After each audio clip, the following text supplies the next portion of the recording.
우리는 내가 감당할 수 없는 큰 문제 앞에 설 때가 있습니다. 내가 통제할 수 없는 분노를 우리가 마주할 때가 있습니다. 내가 알 수 없는, 짐작할 수 없는 인생의 진로를 결정해야 될 그러한 때도 있습니다. 자, 그러할 때 우리는 어떻게 됩니까? 불면의 밤이 찾아옵니다. 잠을 이룰 수가 없습니다. 뒤척이거나 뜬 눈으로 우리는 밤을 새게 됩니다. 형 에서를 만나야 했던 야곱이 그랬습니다. 잠을 이룰 수 없었습니다. 성경은 야곱이 심히 두렵고 답답해했다라고 기록합니다. 죽음을 앞두고 있었던 예수님도 마찬가지였습니다. 심히 고민하여 죽게 되었다라고 제자들에게 예수님의 심정을 토로하셨습니다. 그야말로 잠 못 이루는 밤입니다. 한밤의 짙은 어둠처럼 우리 영혼에 깊은 밤이 찾아올 때가 있습니다. 이럴 때 우리는 어떻게 해야 할까요? 오늘은 야곱이 브니엘에서 맞이했던 그 밤과 예수님이 겟세마네에서 마주했던 밤의 모습을 살펴보면서 우리의 인생에서 다가오는 그 한밤의 어둠을 우리가 어떻게 브레이크드루 할 수 있는지, 통과할 수 있는지 그 비결을 함께 살펴보며 은혜를 나누고자 합니다. 유대인들은 하루 3번 기도를 합니다. 아침에 하는 기도를 샤하릿이라고 하고요. 점심에 하는 기도를 민하라고 하고요. 저녁에 하는 기도를 마아리브라고 합니다. 모니카, you know that. 예. 그런데 이 유대인들은 이 기도가 어디서부터 시작이 됐는가? 그 기원을 그들의 믿음의 조상 아브라함과 이삭, 야곱에게 연결시킵니다. 창세기 19장 27절에 보면 아브라함이 그 아침 일찍이 일어나 여호와 앞에 서 있던 곳에 이르렀다라는 표현이 나옵니다. 그때 아브라함이 드린 기도가 바로 최초의 아침 기도 샤하릿이라고 이들은 말합니다. 그리고 창세기 24장 63절에 보면 이삭이 저물 때에 나가서 묵상했다라는 표현이 있습니다. 그것을 민하, 점심 기도라고 이들은 최초의 점심 기도라고 생각을 합니다. 또 야곱이 베델에 이르렀을 때 해가 지죠. 그리고 그 밤에 하나님을 꿈에서 만납니다. 그것을 마아리브, 최초의 저녁 기도다라고 이들은 생각합니다. 야곱은 확실히 밤 기도의 사나이였던 것 같습니다. 그는 형 에서를 만나기 전에 브니엘에서 그야말로 숙명의 밤을 맞이하게 됩니다. 그때 야곱은 무척 불안했습니다. 형 에서가 자기를 죽이러 오는 것처럼 그렇게 생각했기 때문에 아직도 형이 나에 대해서 원한을 풀지 않았고 그래서 나를 만나면 죽일 수도 있어 라고 그렇게 생각했기 때문에 너무 불안했던 것이죠. 그래서 기도를 합니다. 하나님께 기도를 했는데 그래도 그의 불안은 사라지지 않은 것 같습니다. 그래서 형의 분노를 풀어주기 위해서 종들에게 지시를 합니다. 양과 소와 그 가축 550마리를 몇 대로 나눠서 형에게 계속 보내라고 지시를 합니다. 그런데 그래도 불안했던 것 같습니다. 그날 밤 야곱은 잠을 이룰 수 없었습니다. 밤중에 일어나 그의 가족들을 먼저 야복강을 건너편으로 보냅니다. 그리고 그는 홀로 강 반대편에 남아서 홀로 있게 됩니다. 이때 하나님이 야곱의 인생에 개입하십니다. 하나님의 천사를 보내신 것이죠. 창세기 32장 24절 같이 읽겠습니다. 야곱은 홀로 남았더니 어떤 사람이 날이 새도록 야곱과 씨름하다가 자기가 야곱을 이기지 못함을 보고 그가 야곱의 허벅지 관절을 치매 야곱의 허벅지 관절이 그 사람과 씨름할 때에 어긋났더라. 자, 여기에 나오는 어떤 사람이 하나님이 보내신 천사죠. 야곱이 하나님의 천사와 씨름을 하게 된 것입니다. 자, 그런데 천사가 종목을 잘못 선택했어요. 야곱이 씨름의 전문가잖아요. 야곱은 태어날 때부터 형 에서의 발목을 잡고 움켜잡고 나왔던 그런 사람이었습니다. 그리고 그가 살아온 인생 자체가 씨름, 그야말로 씨름이었습니다. 그래서 그가 살아온 인생이 그랬던 것처럼 야곱은 천사와 악착같이 씨름 한 판을 벌이게 된 것이죠. 자, 근데 그 즈음에서 이제 천사가 야곱의 허벅지 관절을 치게 됩니다. 허벅지 관절이 어긋나면 이 하체 발에 힘을 쓸 수가 없게 되죠. 쩔뚝거리는 인생이 되는 것입니다. 관절이 어긋나면서 야곱은 급격히 무력해집니다. 이제는 내가 내 힘으로 이길 수 없는 상황이 되었구나. 그는 나는 에서입니다라고 그 아버지를 속이면서 지금 이 씨름하는 이 순간까지도 형 에서라는 정체성을 가지고 살아왔던 사람이었습니다. 그런데 그는 이제 자기 힘으로 이 상황을 돌파할 수 없다는 것을 알게 되었습니다. 하나님이 축복하시지 않으면 안 된다라는 그런 상황임을 깨달은 것입니다. 그래서 그는 필사적으로 천사에게 매달리게 되죠. 26절에 보면 당신이 내게 축복하지 아니하면 가게 하지 않겠나이다라고 천사에게 마지막 하소연을 합니다. 천사가 야곱에게 물어보죠. 내 이름이 뭐냐?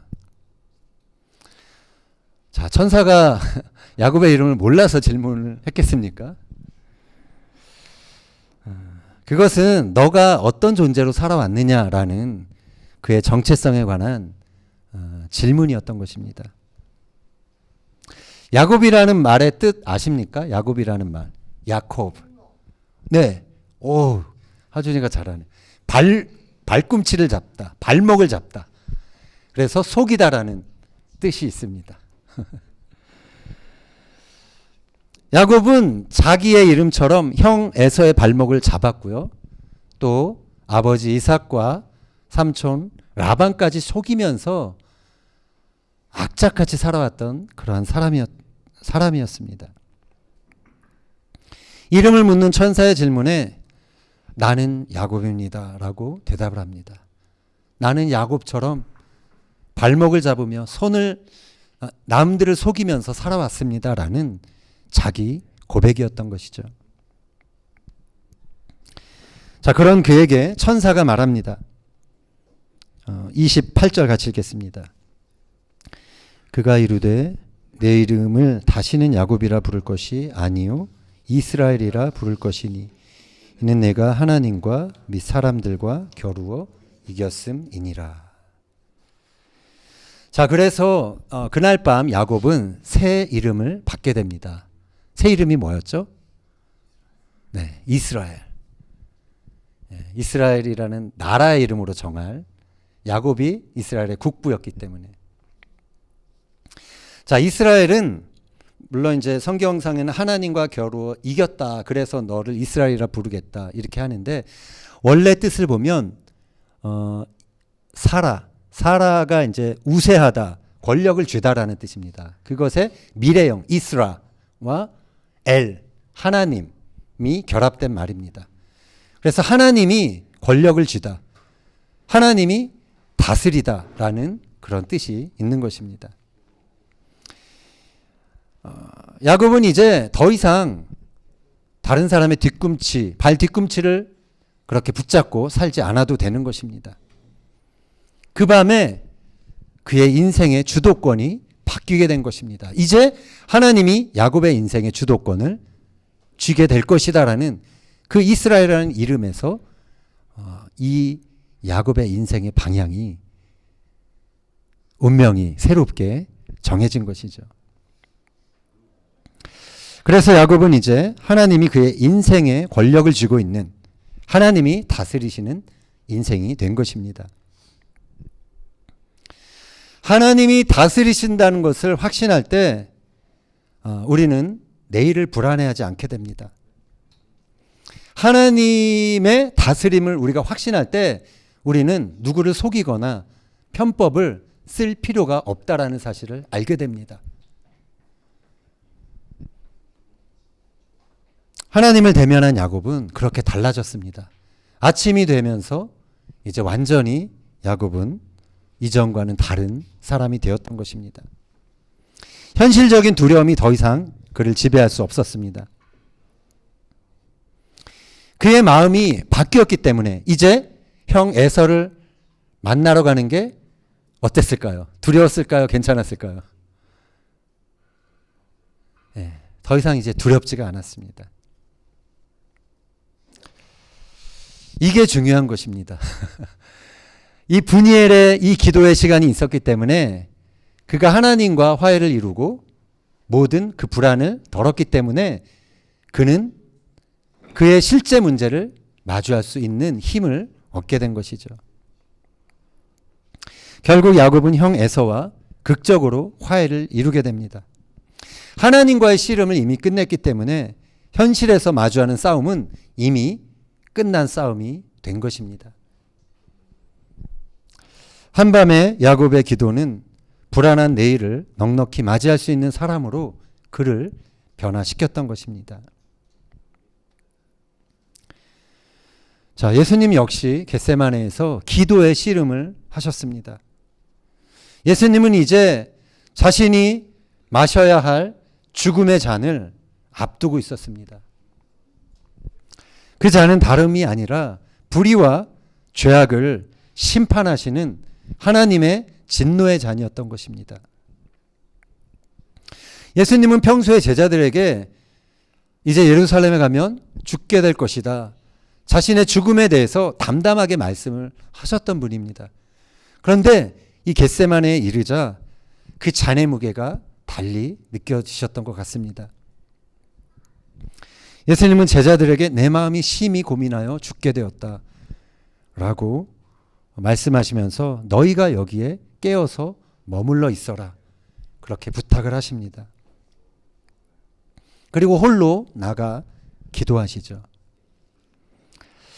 마가복음 1장 36절 같이 한번 읽겠습니다. 아빠 아버지여, 아버지는 모든 것이 가능하오니 이 잔을 내게서 옮기시옵소서.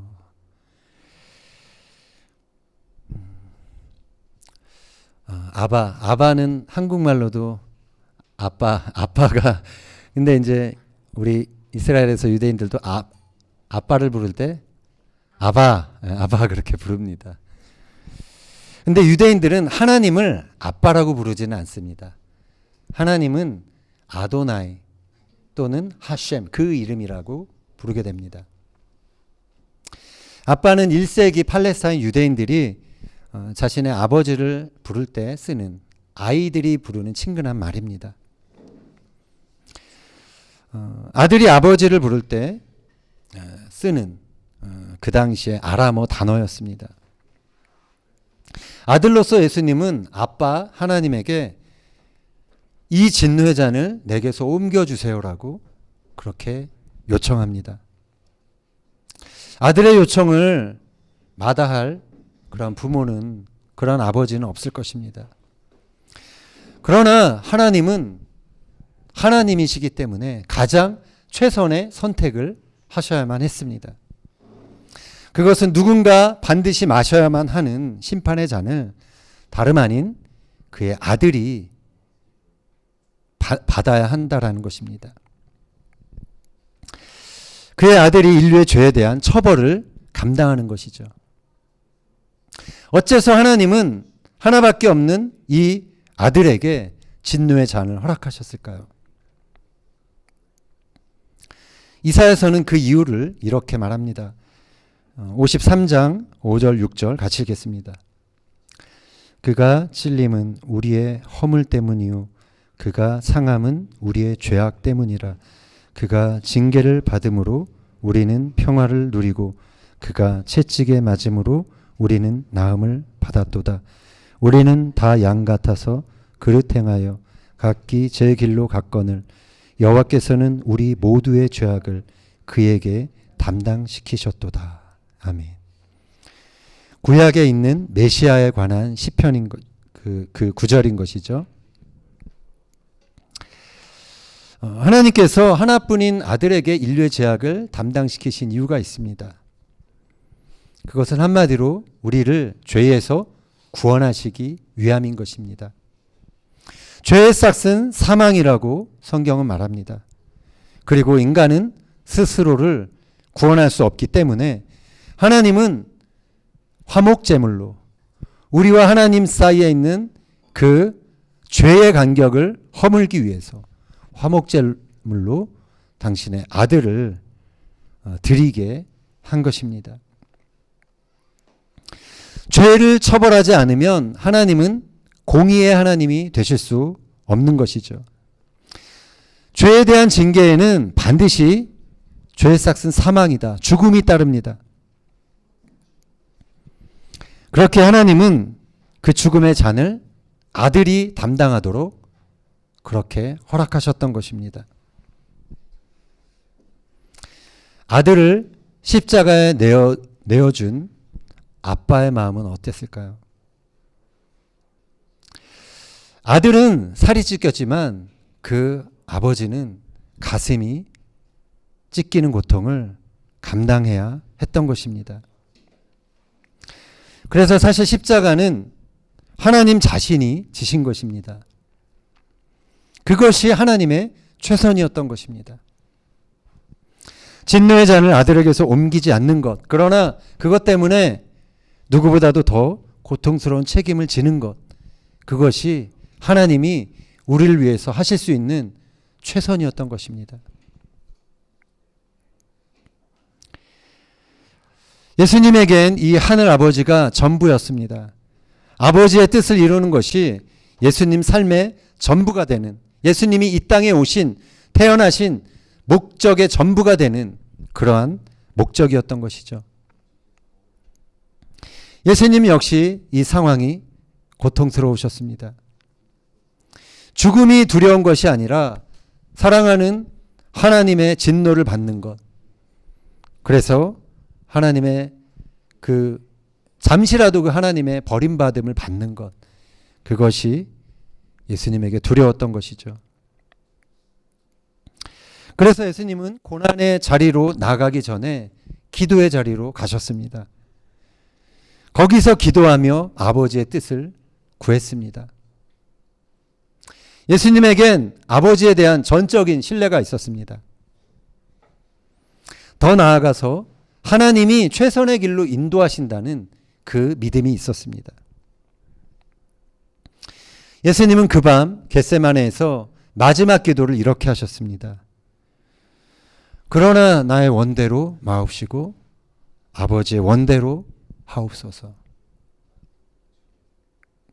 결국 겟세마네는 아버지의 뜻을 확인하는 자리였던 것입니다. 나의 원함이 사라지고 아버지의 뜻만 남는 자리가 되었던 것이죠. 기도가 그런 것입니다. 나의 소원을 조르는 것이 아니라 하늘 아버지의 뜻을 확인하며 내가 갖고 있었던 기도 제목, 내가 갖고 있었던 그 요청을 조정하는 것, 그 자리가 바로 기도의 자리인 것입니다. 아버지의 뜻을 확인한 예수님은 너무도 무력해 보이는 순종이라는 그 선택을 하십니다. 영광이 아닌 수치와 고난을 선택하십니다. 인류가 구원의 잔을 들 수 있게 하기 위해서 예수님은 죽음의 잔을 이제 선택하신 것입니다.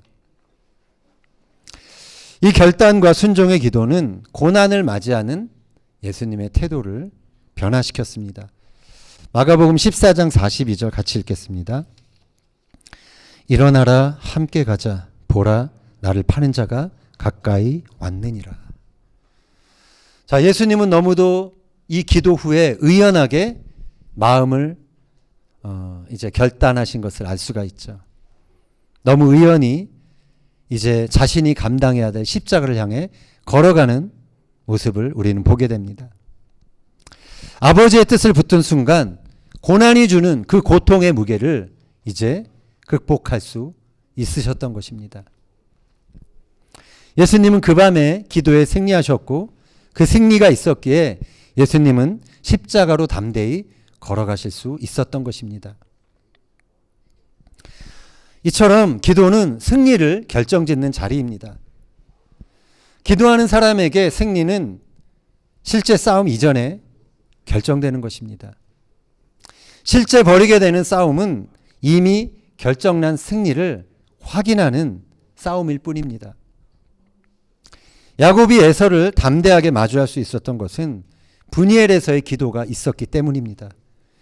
그가 야곱이라는 옛 정체성을 버리고 이스라엘이 될 수 있었던 것은 한밤에 그의 기도가 있었기 때문입니다. 겟세마네에서의 예수님의 기도 역시 영이 육을 지배했던 그러한 기도였던 것이죠. 나의 원이 아니라 아버지의 뜻이 우세해지는 그러한 시간이었습니다. 세 차례에 걸친 기도를 통해서 예수님이 현실에서 마주쳐야 하는 싸움은 이미 끝난 것이 되어버렸습니다. 예수님이 지게 될 십자가는 더 이상 그에게 고통이나 문제가 될 수 없었던 것입니다. 이처럼 기도는 문제의 크기를 조각내는 시간입니다. 내 육신의 생각을 내려놓고 나를 압박하는 상황의 압박을 분해하는 시간입니다. 오늘의 고민과 내일의 염려를 분쇄하는 시간입니다. 내 육신의 생각을 내려놓고 하나님의 지배 속으로 들어가게 되는 시간이 바로 우리가 기도하는 시간인 것입니다. 그래서 우리는 하나님의 영이 나의 육신의 생각과 내 몸과 내 혼까지 지배할 수 있도록 그때까지 우리는 기도해야 하는 것입니다. 내 힘과 꾀로 사는 야곱이 죽고 내 안에 하나님이 다스리시는 이스라엘이 살아날 때까지 우리는 기도해야 하는 것입니다.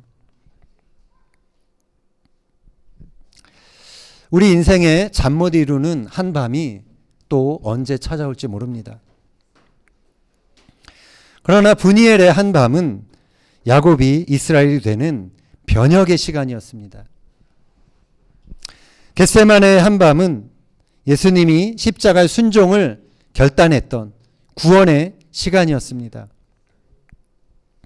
기도가 아니고서는 통과할 수 없는 인생의 지점들이 있습니다. 그래서 우리의 삶에 잠 못 드는 밤이 찾아온다면 그것은 기도의 자리로 나오라는 하나님의 초청인 것입니다. 겟세마네는 예수님이 인간적인 고민과 순종 사이에서 씨름하셨던 장소였습니다. 예수님은 이곳에서 기도하셨기 때문에 인간적인 고민을 내려놓고 인류의 구원을 향해 일어서실 수 있었습니다. 우리가 이 기도를 우리의 삶에 적용했으면 좋겠습니다. 여러분이 고통스러운 밤을 맞이할 때 그래서 확신 없이 일어서지 마시기 바랍니다. 확신이 없다면 다시 주저할 수밖에 없습니다. 기도 한번 했다고 해서 모든 문제가 내가 원했던 대로, 내가 바랐던 대로 그냥 술술 풀려갈 것이라 기대하지도 않으셨으면 좋겠습니다. 물론 우리가 그런 기대를 갖고 하지만 이 말씀을 잘 여러분이 적용하셔야 합니다. 예수님을 향한 조롱과 제자들의 배신과 십자가로 가는 채찍질은 예수님의 기도가 끝난 그 자리에서 비로소 시작됐기 때문에 그렇습니다. 그러나 겟세마네에서 드렸던 그 한밤의 기도가 있었기 때문에 예수님은 흔들리지 않으셨습니다. 이미 십자가를 선택한 사람에게 십자가는 더 이상 고통으로 존재할 수 없었던 것입니다. 바라기는 우리의 삶에 한밤의 어둠이 찾아올 때 깨어 기도할 수 있는 저와 여러분이 되길 바랍니다. 그 기도의 자리에서 도망가지 않고 나의 원을 주님 앞에 내려놓고 순종의 잔을 선택할 수 있는 저와 여러분이 되길 바랍니다. 그래서 어두운 밤을 뚫고 변화된 변혁의 새 아침을 맞게 되는 저와 여러분의 삶이 되길 예수님의 이름으로 축원합니다.